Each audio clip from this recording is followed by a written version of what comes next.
queremos ver en Mateo capítulo 16, cuando el Señor les pregunta a ustedes quién dicen que yo soy, porque otros decían que tal vez él era Juan Bautista que había resucitado, o era Elías, otros pensaban que era Jeremías. Imagínense, había unos que pensaban que Jesús era Jeremías que había vuelto de entre los muertos, ¿verdad? Pero Jesús les pregunta en el verso 15: ¿y vosotros? ¿Quién decís que soy yo? Y respondiendo Simón Pedro le dijo: tú eres el Cristo, el Hijo del Dios viviente. Entonces le respondió Jesús: bienaventurado eres Simón. Estoy en el verso 17. Bienaventurado eres tú, Simón, hijo de Jonás, porque no te lo reveló carne ni sangre, sino mi Padre que está en los cielos. Y yo también te digo que tú eres Pedro, y es sobre esta roca edificaré mi iglesia, y las puertas del Hades no prevalecerán contra ella. Y a ti te daré las llaves del reino de los cielos, y todo lo que atares en la tierra será atado en los cielos, y todo lo que desatares en la tierra será desatado en los cielos. Amén. Y entonces en el verso 20 le mandó a sus discípulos que a nadie le dijeran que él era Jesús el Cristo. Amén. Ahora dice: desde entonces comenzó Jesús a declarar a sus discípulos que le era necesario ir a Jerusalén y padecer mucho de los ancianos y de los principales sacerdotes y de los escribas, y ser muerto y resucitar al tercer día. Amén. O sea, Jesús tenía muy claro su camino, ¿verdad?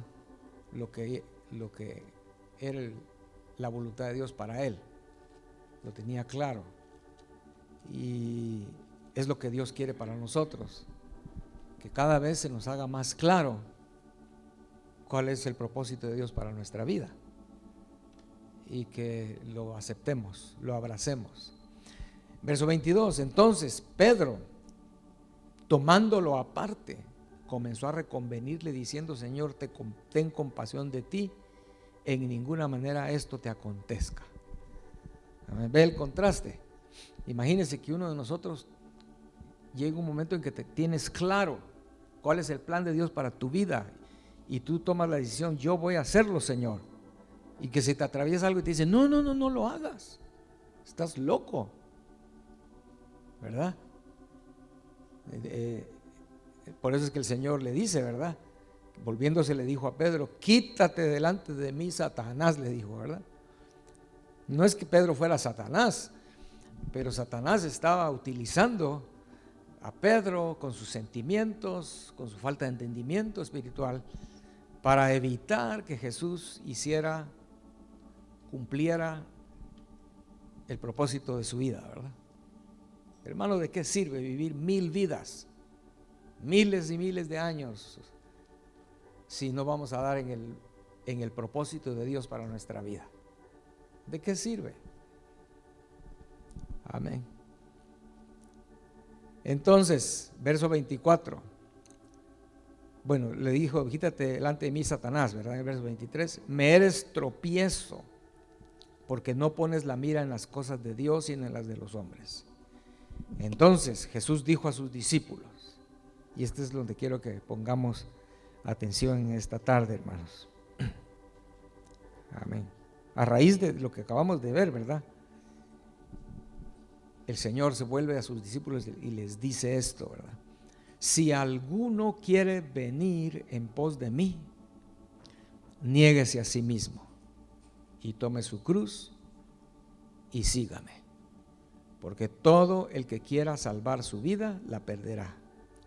Y todo el que pierda su vida por causa de mí, la hallará. Porque ¿qué aprovechará al hombre si ganare todo el mundo y perdiere su alma? ¿O qué recompensa dará el hombre por su alma? Amén. Bueno, dejemos hasta ahí la lectura, porque lo que me interesa es el verso 24, ¿verdad? Vamos miremoslo a ese verso, hermano. En primer lugar dice: si alguno. Amén. Esta expresión, si alguno, está involucrando a todo hombre, ¿verdad? No es como una gran sección de la iglesia piensa que solo son los elegidos, ¿verdad? Y que el hombre no tiene ninguna responsabilidad. No, si alguno es a esto que Jesús dice en el verso 24, es el hombre quien decide obedecer o ignorar esta invitación de Jesús, ¿verdad? Si alguno quiere venir en pos de mí, si alguno, es el hombre el que decide. Amén. Es el hombre, hermanos, el que va a decidir qué dirección va a tomar su alma. Si será hacia una perdición eterna o si será hacia una eternidad con Dios, ¿verdad? Vida eterna. Pero es el hombre el que toma la decisión. Porque el Señor dice, si alguno quiere venir en pos de mí, no lo está diciendo en secreto, sino está diciéndolo muy claro. Amén.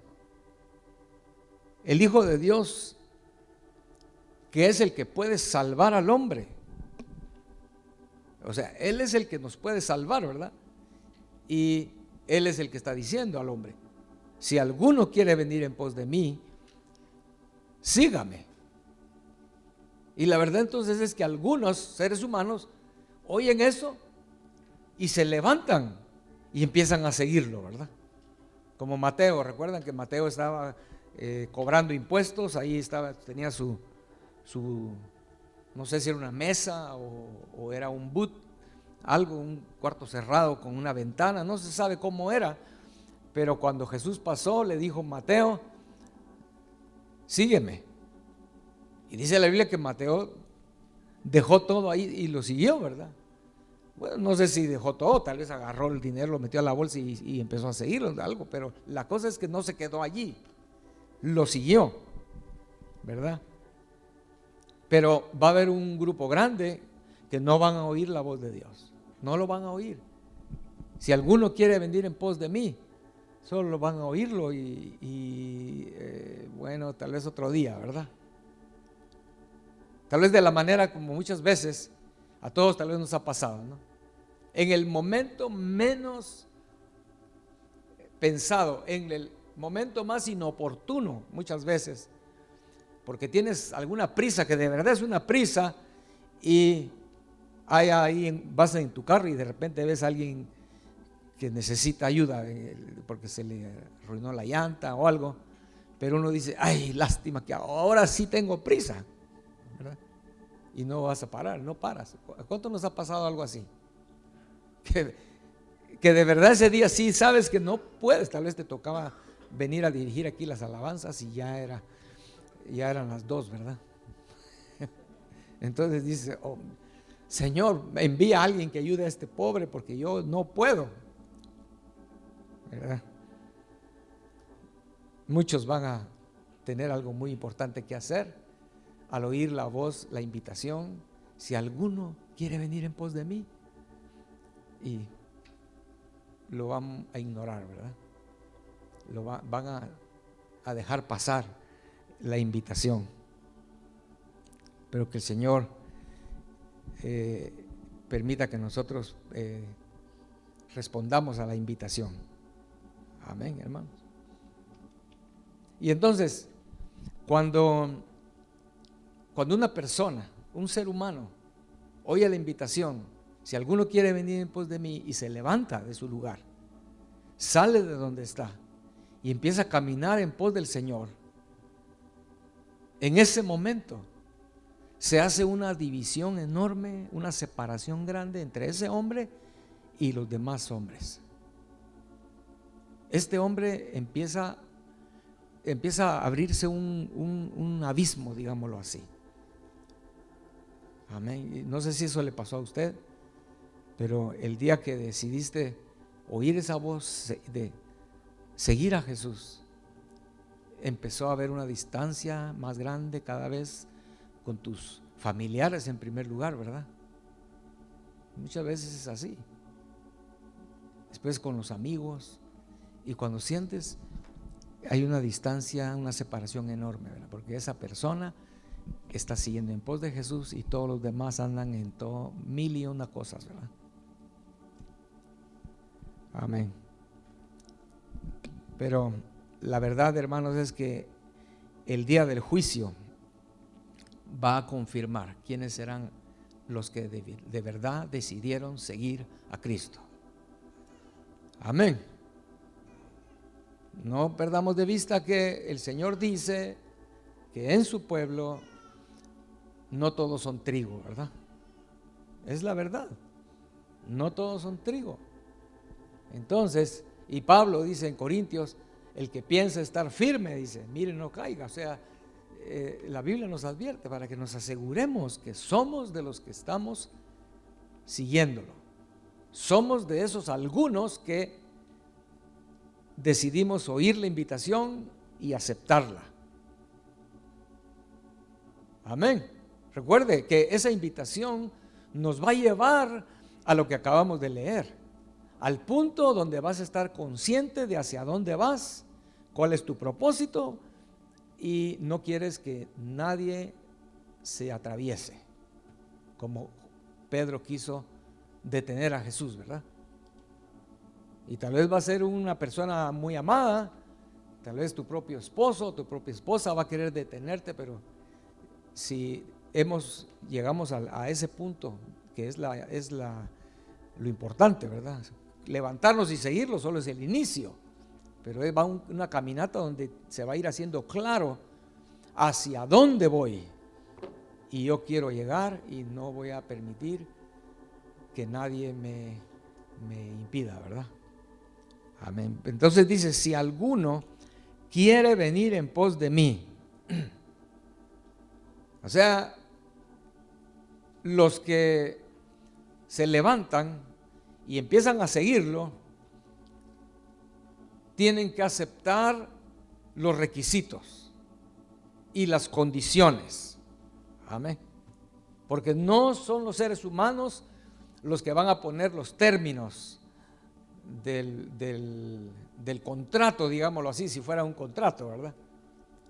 No somos nosotros los llamados a poner las condiciones. Bueno, Señor, sí te voy a seguir, pero esto y lo otro, ¿verdad? Sí, yo decidí seguir a Jesús, pero nunca me dijeron que también había que rendir esto o dejar de hacer esto otro, ¿verdad? Nunca me dijeron que para seguir a Jesús iba a tener que sufrir. Así que eso a mí no me gusta, y si de sufrir se trata, ya me voy, ¿verdad? Hay que sufran los otros, pero yo no. ¿Entienden, hermanos? Es muy interesante ver en la historia que los discípulos, los 12 discípulos que siguieron a Jesús, que oyeron esto y lo siguieron, los 12, 11 murieron como mártires, ¿verdad? 11 murieron como mártires, excepto Juan, pero no sin no haber sufrido, ¿verdad? Es cierto, Juan murió como viejito en su cama, pero sufrió, ¿verdad? Solo una cosa de las que sufrió, lo metieron en una olla de aceite hirviendo. Imagínense. Salió vivo de ahí. Es lo que dice la historia de Juan, ¿verdad? Y como no lo pudieron matar, lo mandaron desterrado a una isla abandonada que se llama la isla de Patmos, ¿verdad?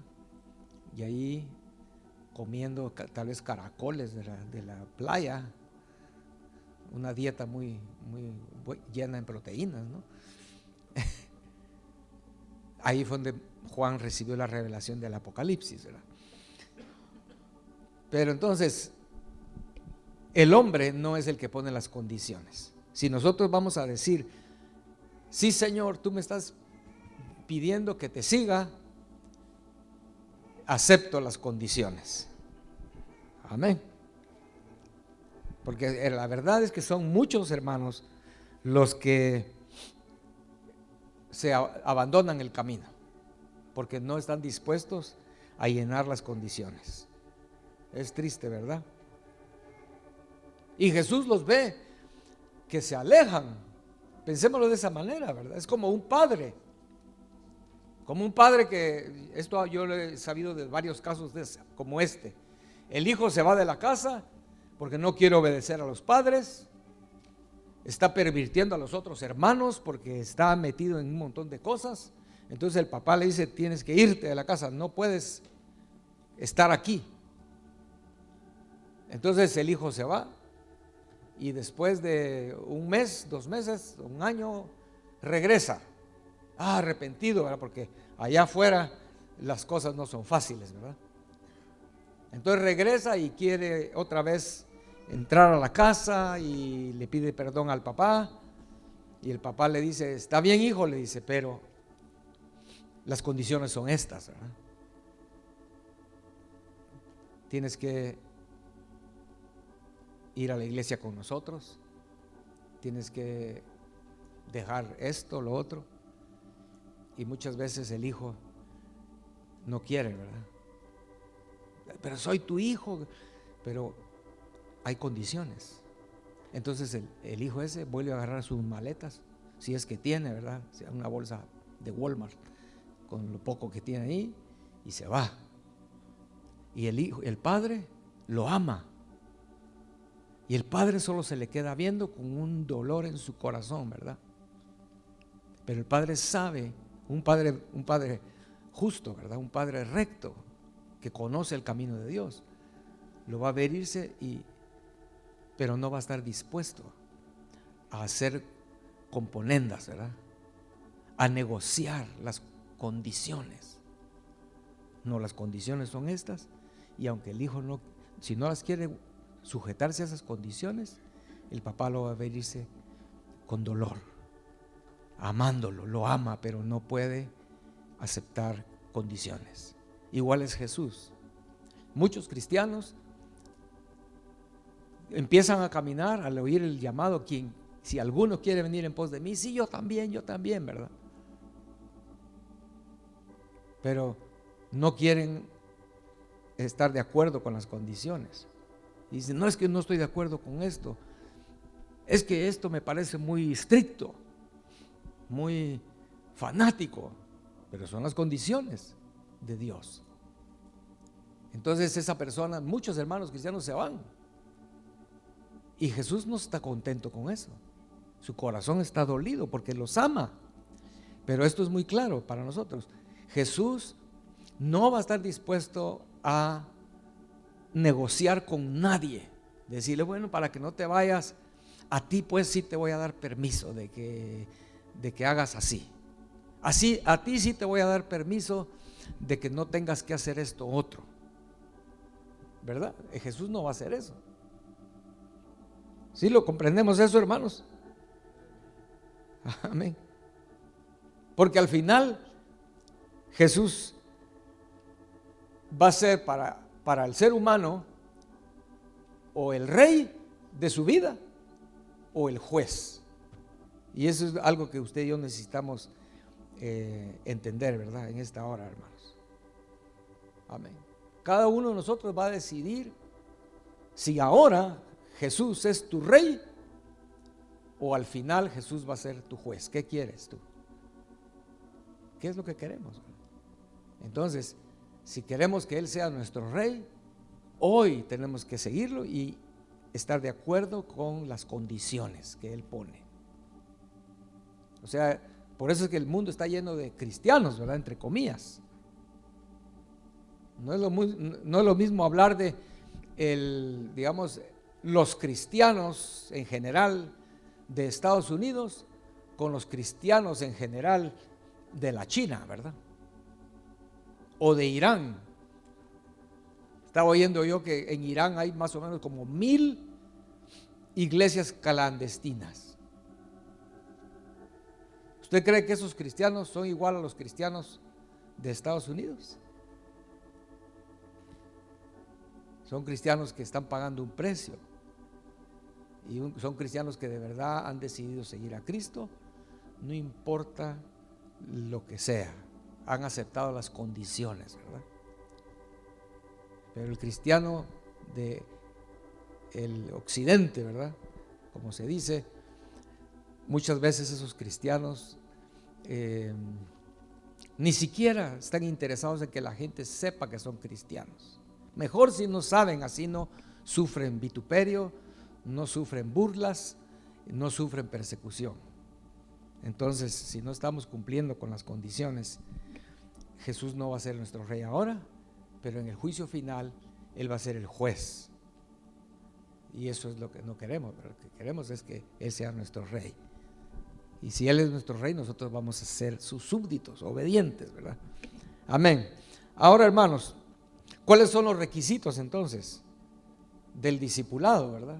Porque Jesús está llamando a discípulos. Ahí dice en el verso que leímos, entonces Jesús dijo a sus discípulos, ¿verdad? O sea, los requisitos para ser discípulos, ¿cuáles son? Dice ahí en el verso que estamos viendo, ¿verdad? Dice, si alguno quiere venir en pos de mí, ya vimos eso, ahora, niéguese a sí mismo, ¿verdad? Ese es el primer requisito. Niéguese a sí mismo. Esa es una condición para ser su discípulo. Amén. Y tal vez no lo hemos pensado. Yo creo que hay un buen número de cristianos que han oído esto, pero simplemente pasa de largo, ¿verdad? El requisito. A ellos lo que les interesa es, ya estoy aquí en la iglesia y bueno, ¿qué hay que hacer, verdad? Y hoy que termine el servicio va a haber un almuerzo, ¡ay, qué alegre! Pero no están pensando en si de verdad el Señor está reconociéndote como discípulo, porque el primer requisito de un discípulo es negarte a ti mismo. ¿Cuántos hemos meditado en eso, hermanos? Negarme a mí mismo. Bueno, ¿qué tengo que hacer para negarme a mí mismo? ¿Qué tengo que hacer? Yo tenía un amigo hace años, ya murió, hace muchos años cuando yo era joven, pero él era hijo de gente de dinero, ¿verdad? Era pudiente, tenía dinero, siempre cargaba dinero en la bolsa, tenía carro y yo bicicleta. Pero creo que en mi bicicleta se me había roto un pedal, pero bueno. Pero yo me recuerdo de este muchacho y estaba gordito, pero él iba manejando, se le ocurría comprarse algo, paraba y se lo compraba. Y se le ocurría una cosa, lo que él quisiera, no se negaba a nada, ¿verdad? Es como que vamos de aquí a Los Ángeles, ¿verdad? Y a medio camino, por aquí dicen que hay tacos, pasemos a los tacos, ¿verdad? Y seguían adelante, ¿verdad? Y por aquí está todo, démosle. Entonces después, cuando yo conocí al Señor y pensaba en esto de negarme a mí mismo, ¿verdad? Decía, ¿qué es eso de negarme? ¿Cómo puedo negarme a mí mismo? Tal vez, ¿será que voy para algún lugar y me dan ganas de una hamburguesa y me digo a mí mismo, pero no me la voy a comer? Me voy a negar a mí mismo, no me la voy a comer. Bueno, pero ¿será que solo es eso, hermanos? Negarnos a nosotros mismos es algo mucho más complejo, más abarca todo, ¿verdad? Lo que somos, ¿verdad? Abarca todo lo que somos. Nuestros planes, nuestros deseos, negarnos a todo eso. Yo sé que eso sí nos asombra, ¿no, hermanos? ¿Alguna vez tú te has asombrado pero ¿por qué? Piénsalo, hermano. ¿Por qué el Señor dice, bueno, síganme, yo quiero que ustedes entren a mi reino? Pero en la puerta de la entrada del reino hay un rótulo ahí que dice, si quieres entrar tienes que negarte a ti mismo. Ay, pero ¿qué clase de Dios es este? Que para entrar yo ahí, a su reino, tengo que negarme a mí mismo. Como que no no funciona en nuestros razonamientos, ¿verdad? ¿Por qué una ley, un requisito tan severo, ¿verdad? De negarte a ti mismo. Amén. La verdad es que el Señor sí puede y puso el rótulo ahí. ¿Ok? ¿Por qué el Señor puso el rótulo o el requisito de negarte a ti mismo? ¿Por qué? ¿Cuál es la razón? ¿Acaso no Dios quiere que seamos felices? ¿Acaso Dios no quiere mostrarse para nosotros como nuestro benefactor? El Dios tan lleno de amor. Pero lo primero que hace es como que te invitaran a un cumpleaños, ¿verdad? Y dice, bueno, vas a venir al cumpleaños, pero no vas a poder hacer nada que quieras hacer. Ay, que quiero pastel. No, no hay pastel. Es la idea, ¿verdad? Más o menos, que vas a un cumpleaños porque estás esperando que ahí vas a una fiesta, pues. La gente que va a una fiesta sabe que va a una fiesta porque va a divertirse, ¿verdad? Sea lo que sea que haya ahí adentro, en esa casa donde va a ser la fiesta, tú vas a divertirte. Pero cuando llegas en la puerta dice, pero te tienes que negar a ti mismo. O sea, no tienes que hacer las cosas de acuerdo a tus ideas, ni a tus planes, ni por satisfacerte a ti mismo. Entonces, ¿para qué voy a entrar? ¿Para qué? Vemos que es un requisito serio, ¿verdad? Y severo que necesitamos entender. Amén. La razón principal de esto es, hermanos, y pensémoslo bien, es porque el Señor quiere salvarnos.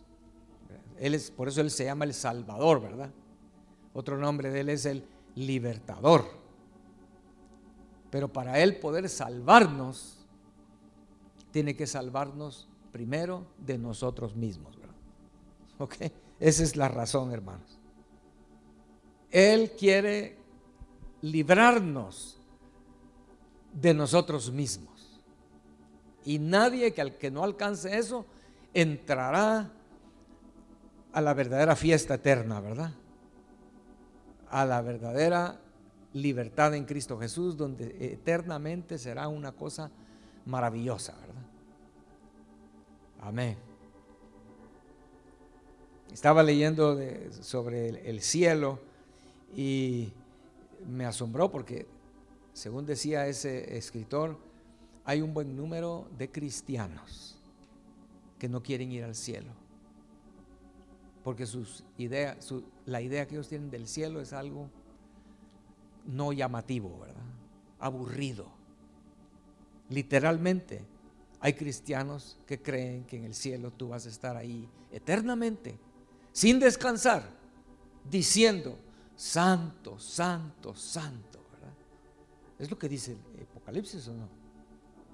Sin cesar, dice. Entonces algunos creen, ay, no, para ir a eso, qué aburrido, ¿verdad?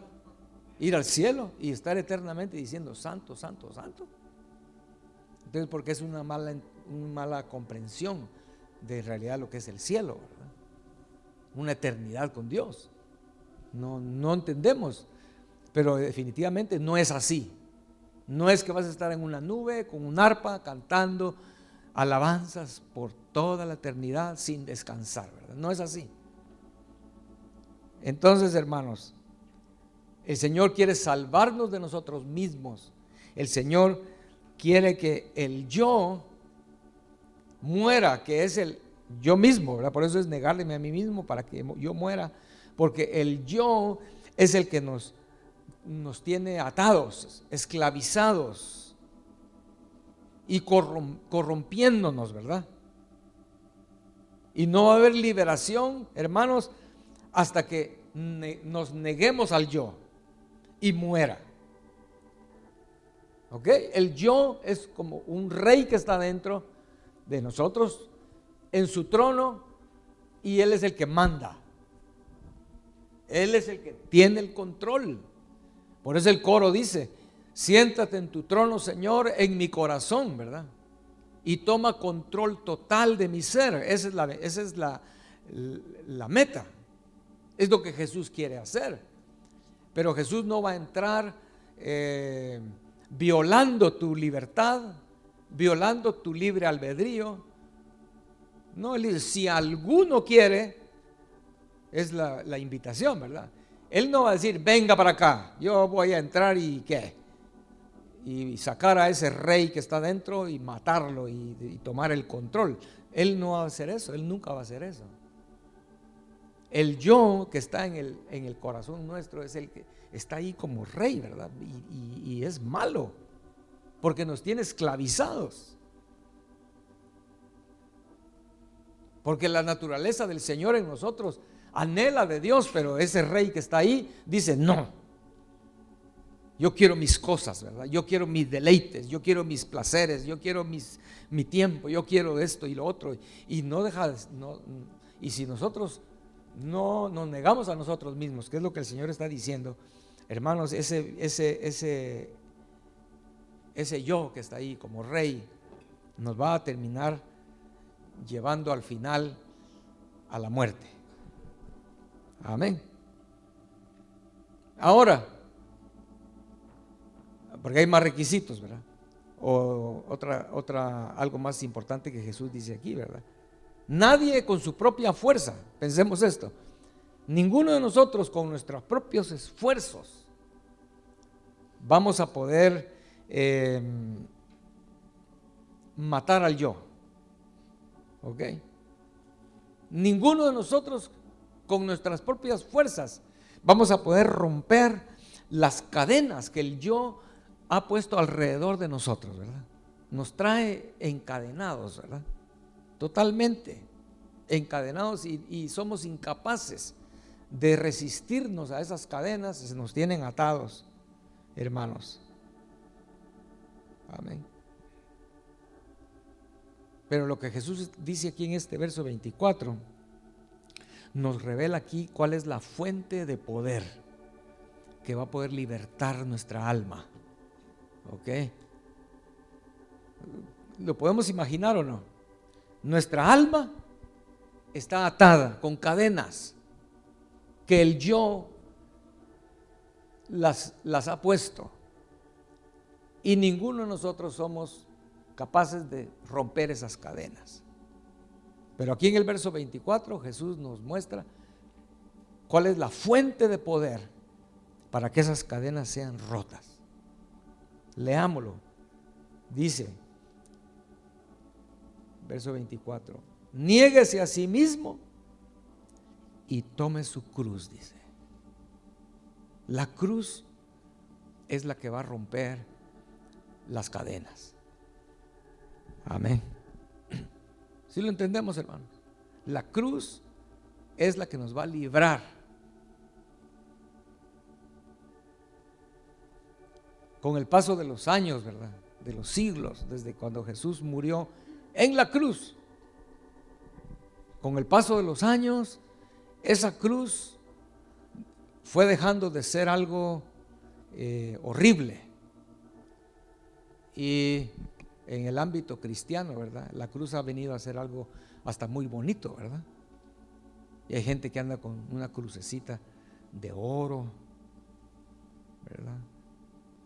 O viene a llegar a ser un símbolo eclesiástico como el que hay atrás de esta cortina, ¿verdad? Hay una cruz ahí. Hay iglesias como esta que nosotros rentamos, tiene una cruz ahí. Hay otra allá afuera, ¿no? Entonces la cruz ha venido a ser algo en nuestro tiempo, ¿verdad? Hasta bello, ¿verdad? La gente le gusta adornar con cruz. Pero hermanos, la verdad es que la cruz de la que Jesús se refiere cuando Él dice, niéguese a sí mismo y tome su cruz, esa cruz no tiene nada de belleza, ¿verdad? Cuando Jesús le dijo eso a sus discípulos, es capaz que hasta se les pararon los pelos, ¿verdad? Del susto, ¿verdad? Ok, Jesús les dice, si alguno quiere venir en pos de mí, niéguese a sí mismo y tome su cruz. un susto para ellos, ¿verdad? Porque la cruz en ese tiempo no era que la podías cargar de adornito, muy lindo, ¿verdad? No, al oír esa expresión en ese tiempo, la cruz a la que Jesús estaba refiriendo es un instrumento de muerte, ¿verdad? Es un instrumento de muerte. ¿O a ti te gustaría andar de llavero, ahí en las llaves de tu carro, una granada? Pero una granada de verdad, no de juguete. ¿A cuánto les gustaría andar cargando una granada en todo lugar donde vas? Y se la das que juegue con ella a tu niño, ¿verdad? O le das las llaves con la granada y dice, vaya a abrir aquí y allá. No lo haríamos porque sabemos que esa granada representa la muerte, ¿no? Cualquiera que esté a la par cuando se explota va a morir. Entonces, tal vez el ejemplo no es muy bueno, pero el impacto que ha de haber hecho en los discípulos y que debería de hacer en nosotros, ¿verdad? Al oír eso, si alguno quiere venir en pos de mí, niéguese a sí mismo y tome su cruz. Es que la cruz representa muerte. Fue inventada por los romanos para matar de una forma lenta y dolorosa. ¿Ok? Porque a los romanos nada les costaba, este es un asesino, matémoslo y le atravesarlo con una espada. No, ellos querían matarlo lentamente y de la forma más cruel y más dolorosa posible. Entonces inventaron la cruz. Y eso es lo que es la cruz, ¿verdad? La cruz es donde te clavan a la persona, la clavan en la cruz y ahí estás clavado, ¿verdad? No puedes escaparte, estás ahí agarrado. O sea, la cruz no es para que la llevemos nosotros, ¿verdad? Sino la cruz es la que va a llevarte a ti. La cruz es la que va a sostenerte. Y aunque tú quieras deshacerte de ella, estás clavado ahí y vas a estar retorciéndote ahí en la cruz y gritando y gimiendo hasta que la cruz termina su obra y tu cuerpo queda inmóvil y ya no hay más gritos, silencio, un cadáver, estás muerto. Eso es la cruz, ¿verdad? Amén, hermanos. Porque si le quitamos a la cruz el dolor, le quitamos a la cruz ese sufrimiento, esos lamentos, si le quitamos eso a la cruz, entonces ya no es la cruz a la que Cristo se refiere, ¿verdad? Pero como cristianos, muchos cristianos rechazan la cruz y vamos a incluyámonos. Hemos rechazado partes de la cruz, ¿no? Tal vez sí aceptas cierta parte de la cruz al negarte a ti mismo en esto y lo otro, pero hay áreas donde no quieres, ¿verdad? Te resistes o nos resistimos, ¿verdad? Hermanos, y si no dejamos que la cruz termine su obra, nunca vamos a conocer lo que es ser libres verdaderamente, ¿verdad? Amén. Así que tengamos cuidado de cuál cristianismo estamos viviendo nosotros, hermanos. ¿Estamos viviendo un verdadero cristianismo? Porque como le dije, para muchos la cruz solo es un símbolo. Solo es un símbolo. Y lo llevan aquí, lo ponen en las iglesias, pero ellos en sí no la están viviendo, ¿verdad? Porque la cruz es un lugar de muerte. Entonces tengamos cuidado en cuál cruz es la que nosotros estamos llevando. No nos deshagamos de ella, ¿verdad? Sino aceptémosla. Porque es lo único que va a romper las cadenas del pecado en que nuestra alma está atada. Y vamos a ser libres, hermanos. Amén. Muchas veces manifestamos el no negarnos a nosotros mismos y no nos damos cuenta. Y yo diría que, bueno, tal vez sin adivinar, yo creo que muchos problemas en las familias, ¿verdad?, en los hogares, ni siquiera existirían esos problemas. Discusiones, ni siquiera existirían esas discusiones si cada uno estuviera negándose a sí mismo, ¿verdad? Amén. Y un ejemplo que hace años yo lo oí, y cuando yo lo oí dije, solo me quedó, pero no lo analicé, pero y creo que es algo que todos nosotros vivimos tal vez diariamente.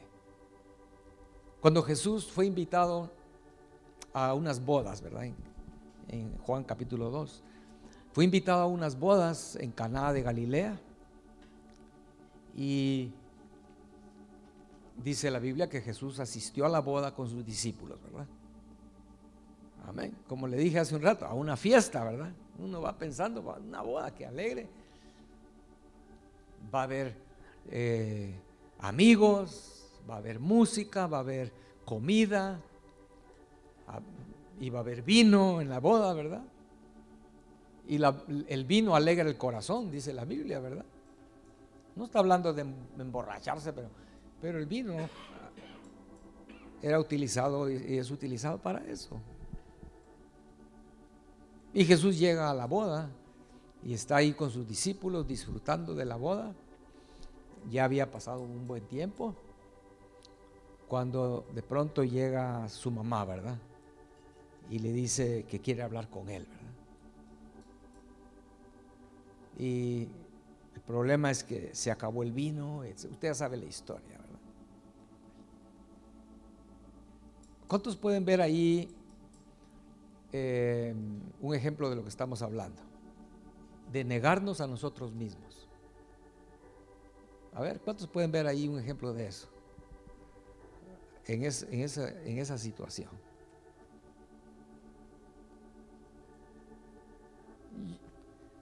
Yo donde lo puedo ver y es algo, como le dije, todos nosotros lo vivimos muchas veces, ¿verdad? Tal vez el esposo llega del trabajo y en su mente él se hace una imagen, ¿verdad? Ahorita voy a llegar, voy a tirar estas botas que como pesan, todo el día las he cargado puestas, y me voy a ir al sillón, y etcétera. Él hace su plan. ¿Es malo lo que va a hacer? No. ¿Son malas sus intenciones? No. Él quiere llegar y tener un tiempo de descanso, ¿verdad? Pero al nomás llegar, su esposa lo recibe con alguna necesidad que hay que hacer, ¿verdad? Algo que tiene que hacerse cargo de algo, tal vez les cortaron la luz, ¿verdad? No, vamos a poner otro ejemplo. Tal vez la esposa le dice, se descompuso mi carro y no he ido a traer a hacer este mandado. ¿Será que tú puedes ir, verdad? Algo, pensemos en algo que lo saca de una vez de sus planes. Entonces solo tenemos ahí dos opciones, ¿verdad? Una es negarte a ti mismo y decir, sí, es necesario, ahorita voy a hacerlo, con una buena actitud, ¿verdad? La otra opción es enojarte. Pero pensémoslo, ¿por qué te vas a enojar? Porque no te estás negando a ti mismo, estás peleando porque lo que tú querías hacer era esto, ¿verdad? Es que yo estaba pensando en los reyes, ¿verdad?, del Antiguo Testamento, los reyes, cuando alguien se atrevía a contradecirlos, oh, eso era la muerte, ¿no? Nadie se atrevía a contradecir al rey porque eso representaba la muerte. Y muchas veces en las casas eso pasa, ¿no? La esposa dice: "Uy, yo tengo necesidad de esto, pero ni abro la boca, porque si le digo a mi esposo ahorita que hay que hacer lo contrario a lo que él cree que hay que hacer, y esto se arma un lío aquí, una guerra, ¿verdad?" Pero ¿por qué es eso? ¿Por qué suceden esas cosas? Porque no nos negamos a nosotros mismos, ¿verdad? Podemos estar haciendo algo que es muy limpio, no es pecado, pero que sí nos trae cierta satisfacción, ¿verdad? Tal vez, no sé. Y se lo estoy diciendo porque me acaba de pasar, ¿verdad? Ahorita en Guatemala ya llevaba varios días de no ver qué estaba pasando en Israel, ¿verdad? Y las noticias, como 2 días o 3, no sabía exactamente. Y quería ver, en un momento dado tuve la oportunidad de prenderle a la computadora para ver las noticias. Y de pronto, que hay que hacer esto, que hay que hacer lo otro, ¿verdad? Y en el momento le decía: pero si solo un ratito tengo para hacer esto, que surge el viejo hombre, ¿verdad? El rey que está ahí adentro, el yo, se enciende, ¿verdad? Se enciende. Y el Señor me hizo ver, ¿verdad? Y no que te quieres negar a ti mismo, pues entonces, ¿qué está pasando aquí? ¿Verdad? No es que sea malo ver las noticias, no es que sea malo ir a una boda, pero si estás ahí en la boda y el Señor te pide que te salgas de la boda, o el Señor te pide que no vayas, o que interrumpas tus planes, entonces digámosle: sí, Señor. Amén. Y por último dice: tome su cruz y sígame, ¿verdad? Amén. Sígame. Porque aquí, cuando tomas tu cruz, o sea, te niegas a ti mismo y tomas tu cruz, eso quiere decir que vas a morir ahí, porque ya dijimos, la cruz es para matarte, ¿verdad? Tomar la cruz no quiere decir: ah, sí, aquí yo llevo mi cruz. No, la cruz está matándote y tienes que dejar que te mate, que nos acabe, que nos consuma. Amén. Y cuando morimos en la cruz, entonces empezamos a ver la gloria de Dios, la gloria de ser libres. Amén, hermanos. Cuando hemos dejado que la cruz haga su obra, ahí es donde empieza la gloria de Dios a mostrarse en nuestras vidas. Amén. O sea que esa palabra: sígame, sígueme, toma tu cruz y sígueme, eso es una invitación de Dios. Pero, hermanos, al mismo tiempo es un desafío que aquí muchos cristianos también no aguantan, porque sígueme, pero sí, pero ¿a dónde, verdad? Hermanos, recordamos la fe de Abraham, ¿verdad? Sal de aquí y sígueme. O sea, Abraham abrazó la cruz, ¿no? Obedeció, se negó a sí mismo porque dejó todo por seguir al Señor, pero la Biblia dice: sin saber a dónde iba. O sea, por eso no solo es una invitación, sino es un desafío del Señor. ¿Estás dispuesto a seguirme sin que yo te diga exactamente el final, ¿verdad? Te lo voy a ir diciendo poco a poco, vas a ir entendiendo el camino, ¿verdad? Y también no solo es una invitación y un desafío, porque no sabemos a dónde vamos, sino también es una promesa, ¿verdad? Porque así fue con Abraham, ¿verdad? Sal de tu tierra a donde no sabes a dónde, pero de cierto yo voy a bendecirte, ¿verdad? Una promesa, la promesa de Abraham, ¿verdad? Pero todo comenzó con oír la invitación del Señor, obedecer, levantarse, negarse a sí mismo, abrazar la cruz y seguir al Señor, aunque al principio no entendemos a dónde, pero el Señor va a ir abriendo nuestro entendimiento, hermanos. Amén. O sea, en la cruz una vida muere, ¿verdad? Pero también ahí mismo en la cruz una vida nace, una vida empieza, una vida. La vida que muere es la vida de pecado, de esclavitud, y la vida que empieza es una vida de santidad, una vida con libertad espiritual. Amén. Y la verdad es que el Señor va a ir encargándose de mostrarnos, hermanos, cuál es su plan, cuál es el futuro hacia donde Él quiere que le sigamos, ¿verdad? Amén. Y yo creo que muchos de nosotros ya el Señor nos ha mostrado algo, ¿verdad? De hacia dónde Él quiere llevarnos, y no queremos detenernos. Amén. Bueno, hermanos, pongámonos de pie en esta tarde. Amén.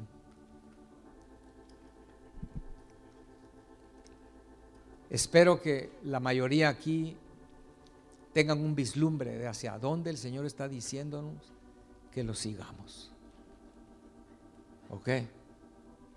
¿Tienes una idea de a dónde es que el Señor está pidiéndote que te niegues, que abraces la cruz y que lo sigas?